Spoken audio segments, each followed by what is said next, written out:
Hey, it's BT with the BT French GP review, or as they call it, Le Mans.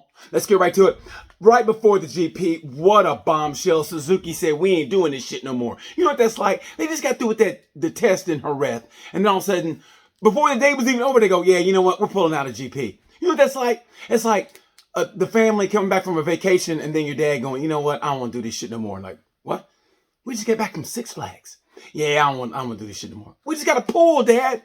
I don't want to do this shit no more. That's what it's like, man. I feel so bad for Renz and Mir. They're going to find places. Somebody's going to be out of a job.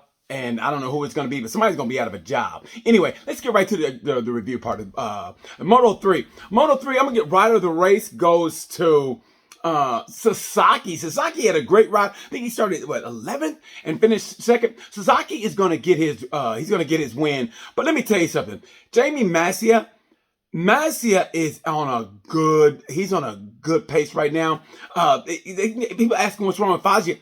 Nothing's wrong with Faggi. It's just the level of riding in MotoGP at every level is at the top. I mean, think about this, man.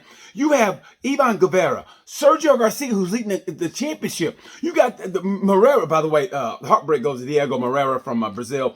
Diego, great job. He faded, but anyway, this kid's coming up. I don't know where he came from, but God bless him. The whole thing. Dennis Anchu's going to get a win, I think. But, man, the level of GP is incredible. But you got to give it to Masia. And Masia, you got to watch it, man. I mean, he came from the shadows, like kind of like Batman. He came from the shadows of Pedro Acosta from last year. He was supposed to be the man last year. And Acosta got all the credit, which he should, win the championship. But now, I think it's going to come down to Masia. If Sasaki gets a win, watch out for Sasaki, Faggi, Guevara, and Garcia, but they might cancel each other out. God, it's GP not the greatest it's ever been. Anyway, like I said, heartbreak goes to Diego Moreira. He's coming back. Sasaki gets a ride of the race, but man, great job by Masia. I mean, they were talking about Faggi in the warm-ups, but man, something about Masia, the way he was so aggressive. Even in warm-ups, he was being a dick. He was like, hey man, it's warm-up. He was like, no man. You practice like you race. And it's like, all right, bro. Anyway, congratulations to him. Let's get to Moto 2. Moto 2, rider of the race goes to Joe Roberts. Roberts started off 24th and got 7th. Let me tell you something. The Americans are coming on. Cameron Beaubier, great race by Cameron Beaubier. Like I said, Moto 2 is just stacked like an 18-year-old Dolly Parton. Every team is pretty much top to bottom great. Oh, that was pretty funny. I'm not going to lie. Heartbreak goes to Pedro Acosta. Listen, why am I yelling? It's just me here. Am I the only one that sees this? Acosta, people ask what's wrong with Acosta. He's 17. He should be getting ready for a prom right now. Instead, he's racing at the top level of motorcycle racing. And the kid is focused, man. Even though I seen him at a bar, the same bar I was at. And they ID'd me, but he got in too. Really? I mean, I know this is all like supermodel pretty, but still, 17. Anyway, he's 17 at the top level of motorcycle racing. Once he gets it, he's gonna get it, if you know what I mean. He reminds me of Marquez in a way. If you remember, Marquez started at Moto 2, he was crashing a lot, and once he got it, he got it. Watch out. Hey, I still think Acosta's gonna turn it around. Either before the break or after the break, Acosta's gonna get it, and watch out for him. He's gonna be a charger. But he might be a little bit too far back. Celestino Vietti is still the man right now, but Honda Team Asia, to me personally, is the team to beat. Wow, those guys are stacked and ready.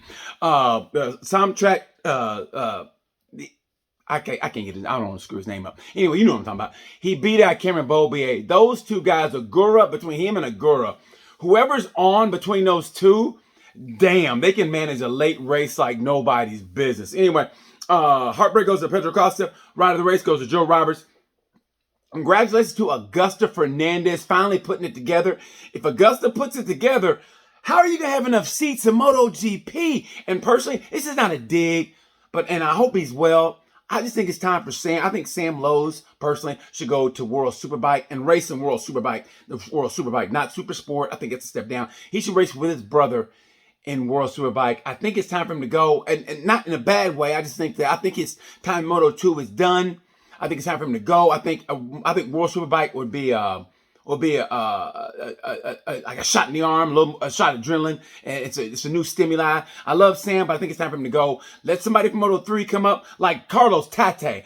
How old is Carlos Tate look? He looks like a grown-ass man. You know what he looks like? He looks like, remember those bears in the circus that would ride those bicycles or motorcycles? And you were like, they were too big for them goddamn motorcycle. That's what he looks like. He looks like a grown-ass man out there with his kids. That's what he looks like. When he comes to the pits, it looks like he's looking for his wife and kids. Carlos Tate needs to be in Moto 2. And I think a great place for him would be with the team with Tony Arbolino. I think they'd be a great match. No offense to Sam. I think he should go to World Superbike and race with his brother. I think that'd be great. MotoGP. When did Anaya Bastianini become the new Marquez?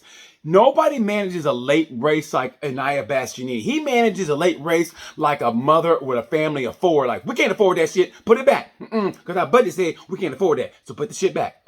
We own budget. That's what he's like. And when did he start throwing shade? He threw a little shade at Pecco. He's like, yeah, I knew I was going to make Pecco nervous. That's why I made that move. Damn, Anaya. Although, if you look at who his manager is, it kind of makes sense with Carlo Panat. I think I'm getting his name right. Anyway, Anaya Bastianini, say what you want, but he is a contender for the championship. He's got 3 wins, and he manages a late race great. And I love Jack Miller, but even Miller knows. Miller said it best. He goes, hey, look, man, he's an Italian. He's got 3 wins. Hey, come on, man. I mean, he's watching him. He's watching his replacement, basically what he's doing. I mean, I love Miller. Miller had nothing for him. Congrats to Miller. He's keeping it upright. Congrats to him. But think about GP, and no one's talking about the design of the circuit. The 3 scariest crashes, no, the 3 scariest almost crashes, and one of them was a crash with Alex Rins. And here's what it is. I think it's the design of the bikes and the track, where even Rins said it. I think some with the air and the wind, I think, pushed him out. And the same thing happened with Zarco. Same thing happened with Bezecchi. And Rins, matter of fact, they dodged the bullet this whole GP as far as the Le Mans circuit goes. Because that's some scary shit. How those guys didn't have an accident, I have no idea. Man, I mean, the gods were looking out for us on that race. Because, I mean, that was scary.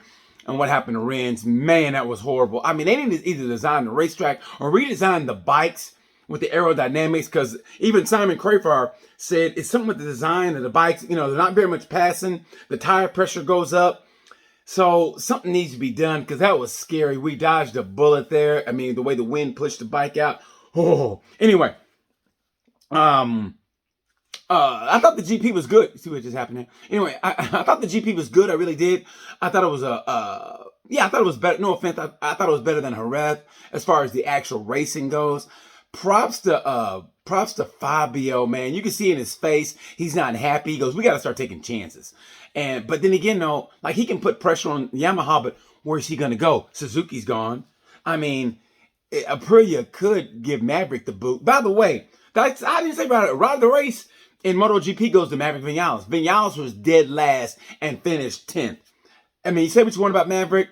They said he had clutch problems. No offense. It's always something with Maverick. But you know, it's that kid. It's like, it's always something with you. Like, teacher, you know, like, my stomach, it's always something with him. But anyway, he finished 10th. Great job by Maverick. Heartbreak goes to, I don't know whether the heartbreak goes to Pecco or the Suzuki team. I'm going to put, how about this? How about the heartbreak goes to all 3? Pecco and the Suzuki team. Because think about it, they have to deal with, are we going to get paid? Are we still getting paid? I think we're getting paid. Man, I hope we're getting paid. Suzuki, both riders crashed out. In a way, I'm sure management and Suzuki going, see, that's why we pulling out of the championship, because y'all keep crashing. We ain't got no money. No, it ain't. It's because you guys are a piece of crap. Y'all, I mean, who's accounting for that team? Me? Anyway, like I said, I thought it was a good GP. Even Marquez, God bless. It's hard to watch Marquez. You see it in his face. He's not right. The bike's not right. I think it's more him not being able to ride the bike like he wants. They pull him out so he can conserve his energy. You see in his face, he's not right. He does little things like he does his shoulder like this. And Marquez is a Spartan warrior. He doesn't show his weakness, but when he just does the little things like this, it's hard to watch because he's still got the competitiveness. But that high side in Mandalika did a number on him, and I think he's hurt more than he's letting on. It's hard to watch. And even he said, hey, basically I got 9th, but hey, I finished, so that's why I got 6th. But He's about 25 points out from leading the championship. So if Marquez can manage, and he's got to win at least a couple of races and finish in the top 4 the rest of the year, he can still win this championship. If he gets well and he and his bike gel and they work hard, it can be done. I like to see it get done. Anyway, the championship is great. It's not over yet. I guess I think it's a great championship, by the way. I really do. I think it's the best it's ever been. We're still waiting on a win from Marquez, waiting on a win from Mir, waiting on a win from Rins. Jorge Martinez needs to show up. I feel so bad for KTM. Whoa, what happened there? I feel so bad for that whole team. The silly season's already started. Talking about Miller maybe going to KTM, maybe Rins going to KTM. I don't know what's going to happen, but the actual GP was good, I thought. Yeah, we'll see. Coming up, Mugello. I got to put my money right now on Anaya Bastianini. He's looking good and good nick. We're going to see. Anyway, thanks for watching, guys. I appreciate your feedback. Appreciate the comments. And you know how I say about the time. You know the word. Bye.